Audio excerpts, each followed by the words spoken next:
শেখ হাসিনা সরকারের ২৬ মন্ত্রী, ১৫ এমপি ও প্রভাবশালী ১৫০ ব্যক্তির তথ্য চেয়ে বাংলাদেশ ফিনান্সিয়াল ইন্টেলিজেন্স ইউনিট BFIU-তে চিঠি দিয়েছে দুর্নীতি দমন কমিশন দুদক।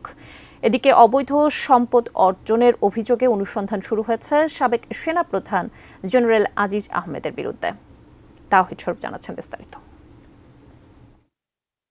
আওয়ামী লীগ সরকারের ১৫ বছরে নজিরবিহীন সম্পদ বেড়ে যাওয়ার অভিযোগে সম্প্রতি দুদক অনুসন্ধান শুরু করে সে সময়কার প্রভাবশালী ৪১ মন্ত্রী এমপির বিরুদ্ধে।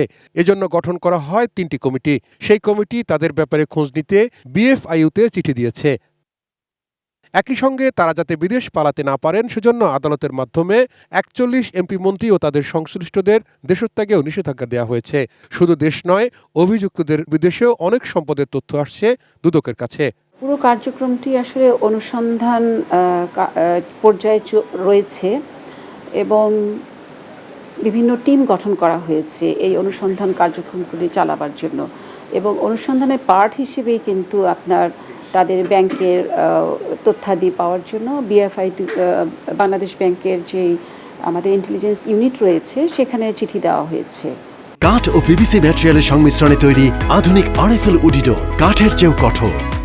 দুদক সচিব খুরশেদা ইয়াসমিন জানান, দেশে বিদেশে অঢেল সম্পদ অর্জনের অভিযোগে সাবেক সেনাপ্রধান অবসরপ্রাপ্ত জেনারেল আজিজ আহমেদের বিরুদ্ধেও অনুসন্ধানের সিদ্ধান্ত নিয়েছে কমিশন। তার বিরুদ্ধে বাড়ি, ফ্ল্যাট কেনা সহ ১০০ কোটি টাকা বিনিয়োগে আলিশান বাড়ি নির্মাণ এবং ছোট ভাই তোফায়েল আহমেদ ও জোসেফের নামে কয়েকশো বিঘা জমি কেনার অভিযোগ রয়েছে। সাবেক সেনাপ্রধান জেনারেল আজিজ আহমেদের বিরুদ্ধে বিভিন্ন দুর্নীতি ও অনৈতিক কার্যক্রমের মাধ্যমে রাজধানী সহ বিভিন্ন জায়গায় বাড়ি, ফ্ল্যাট ক্রয় এবং তার ভাইদের নামেও ঢাকার বিভিন্ন জায়গায় বাড়িও কয়েকশো বিঘা জমি ক্রয় সংক্রান্ত অভিযোগ পাওয়া গেছে। এছাড়া দেশে বিদেশেও তার বিপুল পরিমাণ অর্থ সম্পদের তথ্য পাওয়া যায়। অবৈধ সম্পদ থাকার অভিযোগে ফেনীর সাবেক সংসদ সদস্য নিজাম হাজারীর বিরুদ্ধেও অনুসন্ধানের সিদ্ধান্ত নিয়েছে দুদক।